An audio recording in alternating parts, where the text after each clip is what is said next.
Welcome to Legion Radio, a podcast about all things e-commerce, the official podcast of the private label Legion, hosted by Tim Jordan. Hey everybody, welcome to another episode of Legion Radio, the official podcast of the private label Legion. We talk about all things commerce, and today we are specifically talking about Amazon advertising. I've got a great guest for you here, and before we get started, if you would go ahead and smash that subscribe button here on YouTube, make sure to like us. Whatever platform you're listening to this on, any of the podcast platforms, check us out at the Private Label Legion Facebook group. Like the Private Label Legion Facebook page, we drop a lot of content, and as long as you're involved in that Facebook page or like the Facebook page, involved in the Facebook group, you'll get notifications of all of those. Also, as you're continuing your e-commerce journey yourself, if you've got any questions, make sure to use the community that is our Facebook group. Ask questions, get to know people. There's a lot of really helpful other sellers in there, and it's just a great place to hang out. So today we are talking Amazon advertising, and I will admit that it's one of those things that I don't know nearly as much as maybe even I should about. There are so many different aspects. There are so many just deep reaching corners of the whole game. And when you get into Vendor Central, especially, like I have no clue what's going on. I know things have changed massively, but that's okay, because today I am not the expert. Today we have Destaney Wishon. Destaney Wishon, and I only said it twice because I'm so proud of myself for saying it right the first time. Destaney Wishon. Had to throw it a third time in there just to brag, because if you guys could see the way it's spelled, it's a little bit more intimidating than that. So Destaney, welcome to the show, and thanks for being here. Thank you so much for having me. I'm excited to be here. So Destaney is a country girl from the raging suburb of Bentonville, Arkansas, which is where Walmart is located, the headquarters, for those of you who don't know. And I was just kind of getting the history of how she got into this, and it is actually way more boring than some of our other guests. So Destaney, if you could paraphrase it for us, and you can even church it up a little bit and make it sound more interesting if you want to. How did you get into this whole e-commerce thing as an expert in ads? 100%. So I actually got started right out of college. I started as an intern at a digital marketing agency, and I became their first ever, Amazon marketing hire. I was trained in the days of Ben Cummings and Mike Zagari videos. And within that time there, we scaled incredibly quick because, again, we're in, the back door of Walmart. So any and every vendor is here. So we scaled incredibly quickly. And after 2 years there, I was flying out to New York and working with $10 million client or $10 million quarter clients. And I had way more spend than I ever thought I could manage with my advertising team. So that was really cool. And I haven't looked back since. So if anything happens to Amazon, I may need a job. Keep my name out there. Gotcha. So when you dove into this deeply into into advertised media, basically for Amazon, how long ago was that? 4 years ago. 4 years ago. So deep you've been in 4 years. So I know that things have changed a lot. Can you give me just a quick rundown? What are some of the biggest changes that you've seen in this whole game in the last 4 years? So over the last 4 years or the last 2 weeks, it really isn't that big of a difference because there's been so much rolled out. But I think the biggest things is, the converging of the platforms. Now everyone has way more control over the branded aspect. We now have, video and search. We have sponsored brands, product targeting. We have display retargeting. We have, CPM based has been rolled out in some Seller Central accounts. ASIN targeting. We have, close match, complementary, substitute. It's just this whole new game. It's way more complex. Back in the old days, you could launch, 20 keywords at really low CPCs and still be profitable. Now you have about 90 different levers you can pull that make things that much more complex. So you really have to know what you're doing in order to profitably scale Amazon advertising campaigns. Gotcha. So that was the vaguest answer to the vaguest question that I think I've ever asked or heard. So let me dial it back a little bit. Most people don't know that there's 90 levers. Most people are pulling 4. All right. The 4 most common Seller Central levers. I know that some big changes have happened, like, what is it? We went from enhanced brand content to A+ content. And those are the things that people understand. So what are some of the biggest changes for the good that have happened in the past couple of years that are easily managed by most sellers themselves? We're not talking about the deep underbelly of all the bells and whistles, but the biggest things that have happened. I know that it's a lot more competitive. I know that's one. I know that it's rolled out to other markets. Like even though sponsored ads have been available on .com for a long time, like they just rolled out in Australia. So we're talking like really high level. What are some of the biggest changes you've seen, at least in the past couple of years? I think we have much more control over how our brand's portrayed. Back in the day, it was strictly PPC keyword based, but now we can actually tell our brand story. We can have creative control over some of those ad types. We have much more control over what we're targeting. It's not just throwing up keywords and letting the algorithm pick where we're going. Like I said, we have those 10x levers that we can pull to really control who sees our brand and what they're seeing with our brand. And I think that's a lot of what the direction we're going towards is more creative control, more ability to really differentiate us from the competition other than just by price point reviews and imagery. Yeah. And it's interesting you're talking about branding because, a few years ago, nobody really was talking about branding on Amazon because Amazon was the brand. But that's a massive change that I've seen taking place where not only is Amazon allowing us to promote brands and build our own brand, but they're actually like wanting us to. They're actually facilitating it and they're driving us to do so. So very interesting stuff. What are some of the biggest mistakes that you see people making? Now, we aren't talking about deep. We're keeping this like surface level, most Amazon sellers. Like I know that you guys manage at Better AMS. You guys manage a ton of accounts. You manage a lot of spend. And when you take on a new customer, there's always like some just really stupid stuff they've been doing, right? And like the first thing is fix the most basic. What are some of the most basic, quote unquote, simple mistakes that people are making on their Seller Central accounts, do you think? One of the biggest things we see is not investing in sponsored brands enough because they are more complex. So typically what we see is sponsored brands drives 30% of the sales that sponsored products does. Explain what a sponsored brand is. So sponsored brands is headline search ads. And we even roll in, product display ads to that as well, because that's what the old name used to be. So those two typically drive, 30% of the sales you're seeing on sponsored products. Wow. And you have to be brand registered for that, right? Yes, correct. All right. How many of the cool tools are available just to brand registered people as opposed to non-brand registered? There's quite a bit of cool tools over there. I think product display ads and headline search ads, video and search, those are the coolest. Okay. So that's one of the biggest mistakes you see people making is not doing that. So for those of you listening that want to be involved with that and want to have access to that, of course, you have to be brand registered. You've got to have a trademark. Amazon's making that easier now with their IP accelerator program. For those of you that don't want to wait for USPTO here in the US, like 9 months, you can jump over to like UK or Germany and get it a lot faster, and Amazon still recognizes it here. All right. So that's one of the biggest mistakes you see people making, basically leaving money on the table, right? What are some of the other mistakes that you see people making commonly that you can kind of help direct them and give them some better advice now?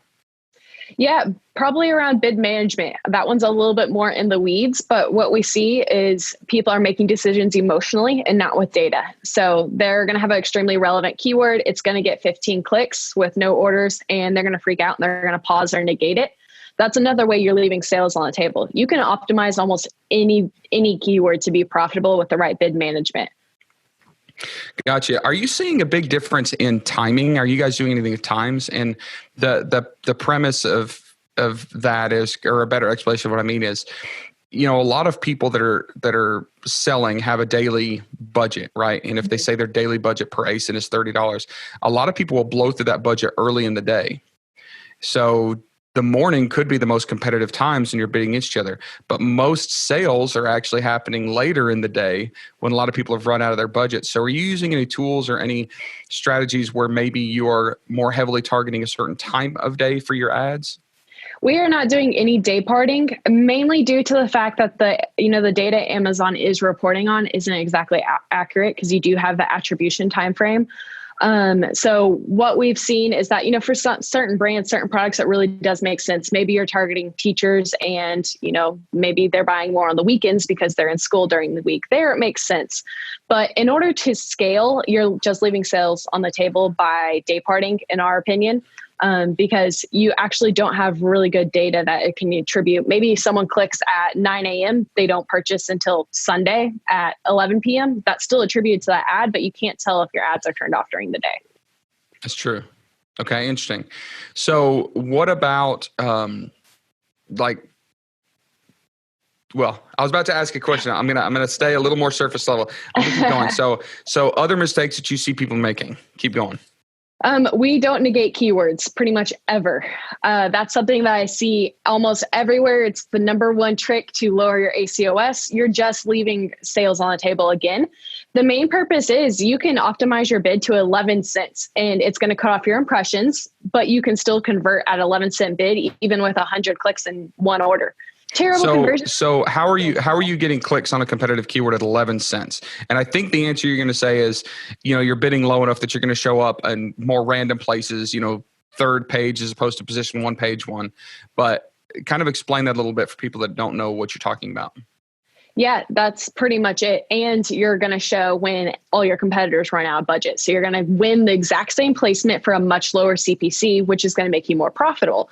And if you're bidding on the right keywords, you can bid on, a really competitive keyword at a break-even ACOS or higher and make up that profitability with your long tail keywords where you can have, 17-cent bids and still win much more placement, because instead of bidding on soccer ball, you're bidding on red soccer ball for toddlers, which no one's going to bid on that keyword, and you're going to win the placement at 17 cents and have the same conversion rate. So what you're talking about right now is you're talking about targeting long tail keywords, right? So when you guys are setting this up, are you pretty much doing everything manually with exact keywords? Are you using, and I'm not talking about, sponsored product or anything. I'm not talking about ASIN targeting, any of that stuff. I'm just talking about like basic level, broad phrase, exact or auto campaigns. What do you see the differences are, and where do you like to spend the most of your time in those different kind of subsets of the very basics?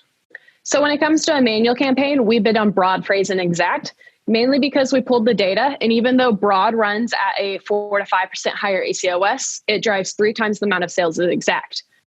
Again, phrase is around 2 to 4% higher ACOS, twice as much sales as exact. So even though exact is your most profitability, it drives the smallest amount of sales because, again, you're bidding on exactly that keyword. No long tail variants are showing up like you would for broad. So we bid on all 3 match types. We don't move match types. We start with all 3 and we have lower bids in order to still, not hemorrhage spend, and we work our way up from there. Go ahead. And then I'll hop into autos. Yeah, there's so much. So what do you think that Amazon knows what the heck they're doing? And like, if we get into like broad and we get into autos, we're basically telling Amazon, hey, here's some money, go out and spend it. And what I've noticed is Amazon has a really hard time finding relevancy. Mm-hmm. Like sometimes the relevancy is so freaking crazy and strange and off. Do you guys give Amazon much freedom or leeway to go do their own thing, or do you like to keep things pretty tight? So there's 2 kind of different schools of thought there. If you're launching a brand new product, your relevancy is not going to be there. That's where you're really going to have a lot of those issues, I find. Now, if you have a product with a lot of, ranking, indexation, history, things like that, we almost always run auto campaigns just because they influence more placements than any other ad type. So autos, influence sponsored products related to this item. They influence all the sponsored product placements potentially on page 1, and they show up as 4 stars and above. So autos are pretty much the one thing I always recommend if you have indexation history. Now, a good way to check that relevancy is by testing a manual campaign and looking at the suggested keywords they give you. If they give you a terrible list of suggested keywords, that means the algorithm does not know what to index your product for. So I always check that first, and then I launch an auto. Now you're talking about when you're setting it up, not actually the PPC report. You're talking about just setting it up. If you go in and do sponsored products manual, they'll suggest a really clean list of keywords.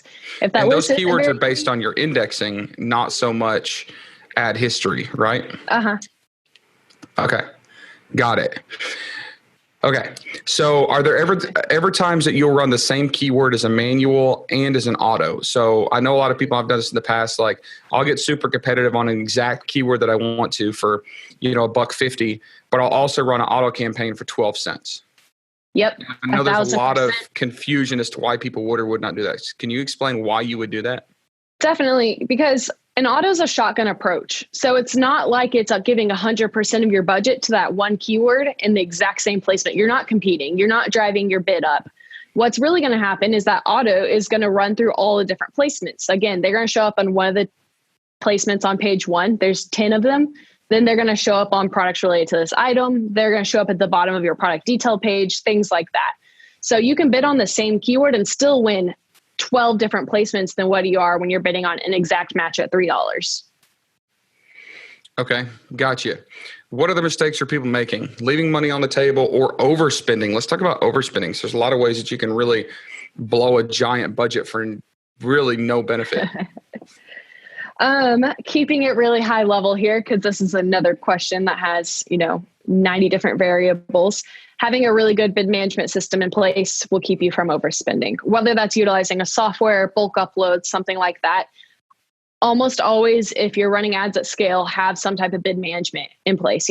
I find that a lot of CPG companies are skewing, 90% of their sales are coming from branded terms, which yes, you need to protect, but you're not actually winning new market share. So is that low ACOS fantastic? Probably not. So if you have a good bid management system in place, what you can do is invest in a lot of those long tail keywords. You can optimize them and still have a good ACOS. So that's probably one of the biggest ones. Okay, gotcha. So what about, Amazon on a very, very basic level also lets you do like the, I've stopped using them so much, but the 3 options, the dynamic, the bottom up, top down, what are those?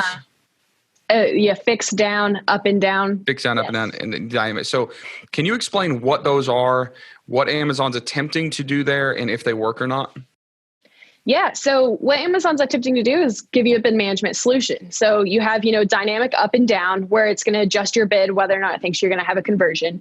You have dynamic down, which is just going to lower your bid if you're not going to be top of search and convert. And then you have fixed.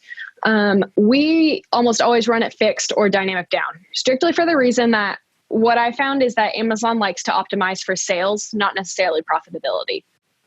There's a really big distinction there where if you're trying to be profitable and you have to have a sub 20% ACOS, you should probably run it fixed or dynamic down and get your own bid management solution that's going to optimize for profitability. Gotcha. All right, let me jump to something else. What about conversion rate? Does conversion rate or click-through rate or any of that stuff affect placement, affect bid amounts, anything like that? Yeah, I think one of the biggest things that influences that people don't realize is your budget distribution.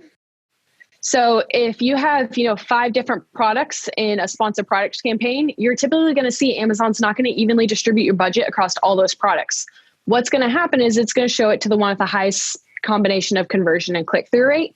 So even if you have 4 products, maybe they're the same product, different colors, all in the same one, red's probably going to do way better than black if it has the highest click-through rate. So what you need to do is you need to pull out those products and put them in their own campaigns. So that way the budget's evenly distributed towards them.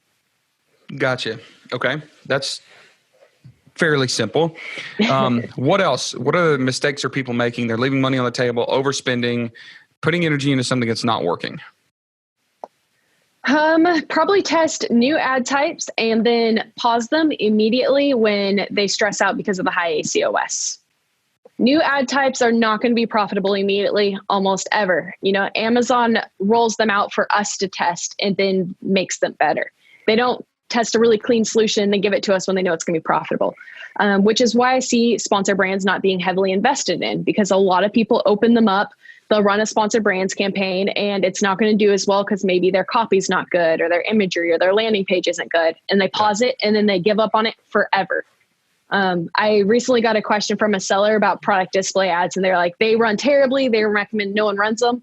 I have one brand that did 200,000 just from PDAs last month at a 14% ACOS.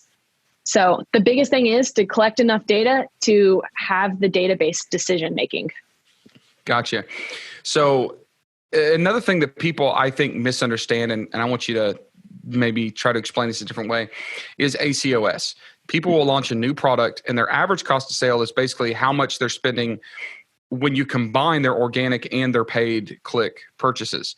And people freak out, oh, my ACOS is 120%, but it's a brand new listing with 0 reviews and it's not, it's on page 40, right, of organic page ranking. So I tell people all the time, like, you've got to pay to play, you've got to spend that money. But as you continue to get more organic sales, that stuff will continuously go, or that ACOS will continuously go down.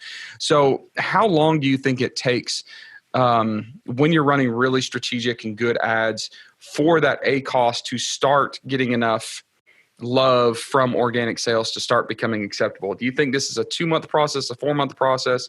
Like, we're going to lose money at first, right? There's no doubt.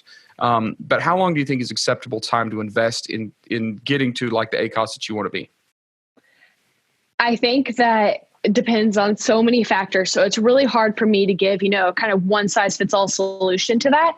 I will typically say, around 30 to 45 days, if you're getting reviews with that, if you're not in too competitive of a market that's bidding $4, just to win the number one placement.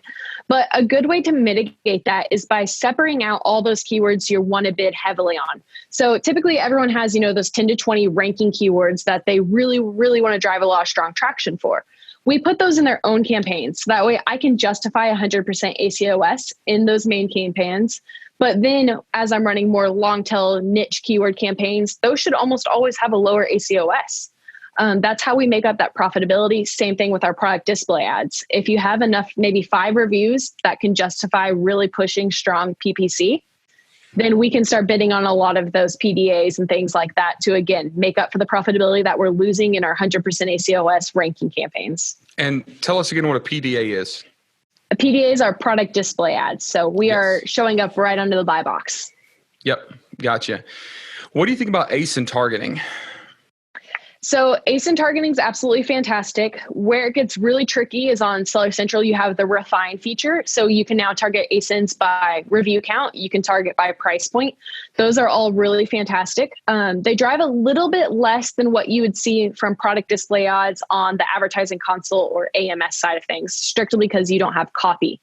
But they do really well in the fact that you can refine that targeting. So if you have a new product with 10 reviews and you're really trying to drive it, target all of the products in your category that have under 10 reviews, or maybe that have 50 reviews, but they're not as good as yours. Yep. Gotcha. And I know it's also a good way to piggyback on brands, because you cannot run an ad on a brand name. And this kind of allows it, right? It makes it possible. What do you think about restricted categories you can't run ads on? Are there any workarounds or any ways that you can do anything here? I know anything in like the adult space, anything in the tobacco space, anything like there's a lot of different categories where they don't allow it. But I see like sometimes like brand ads running as opposed to ASIN ads. Like, how do you help people in that category? How do you suggest people start looking into solutions? I have 2 brands. One of them's in the adult category and one of them's in the alcohol space. In the adult category, we're actually given approval for sponsored brand ads. So I'm running headline search ads for every single product that we have in that category. I just can't do sponsored display or sponsored products. And I'm actually testing a video in search, which shouldn't get approved, but it may, because anytime Amazon rolls out new ad types, their approval process, I feel like, is just kind of thrown up really quickly. So we'll see if my video and search adult ads get submitted. If you pull it off, you'll be the first person I've ever heard that was allowed to do that. Yeah, it'll be incredible. But for alcohol, there's a few things we found that can get around approvals. One of them is driving to store pages. So this is one of those kind of hacks that I hate when people say the word hack. But what we found is Amazon scrapes, the main products on the page, but doesn't necessarily scrape the full store page. So if you put your main products on maybe regular tumbler glasses versus pint glasses, and then you drive to your landing page, which has pint glasses on it, there's a good chance they'll still get approved. There also seems to be a different approval process from Seller Central to AMS. I've oftentimes have been able to play around with something gets rejected on AMS. I can get it approved on Seller Central. What do you think about Amazon advertising versus off Amazon advertising? If someone's going to learn the system, they're going to spend ad money. Amazon has the traffic and Amazon is super refined and they have all the details. But I know a lot of people are talking about, why would I spend money on PPC with Amazon when I can be spending money on PPC with Pinterest or Google ads driving to my Amazon listing? Yep. I think it's all in the data. I think if you're getting a $5 to $6 ROAS on Pinterest and you're able to scale that, 100% do it. But I hate when people discredit Amazon really quickly because they don't have the data, because Amazon gives us direct conversion metrics. So the same conversation can be had for when do I invest in AMG or DSP. I always recommend you max out your PPC first, because we can see exactly what search terms are converting. I can see what ASIN drove a conversion for sponsored products at least. And we're just given a little bit more data than we typically are for off-platform advertising or AMG or DSP. Got it. You just used a lot of, what are they called? My brain's dead. A lot of, do what? Is it acronyms? Yes, acronyms. That's it. I just got back from London last night. I'm still half jet lagged. Acronyms, yes.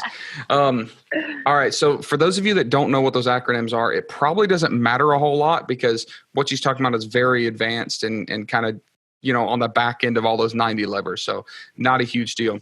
So you guys are like hardcore looking at Amazon sponsored ads. Like that's what you eat, sleep, breathe, and live every day.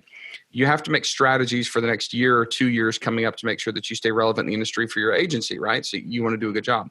So what do you see going on in 2020 that's going to be a big game changer, something that people need to be looking at, something that's going to have a positive effect or influence that maybe not a lot of people are aware is coming up around the bend?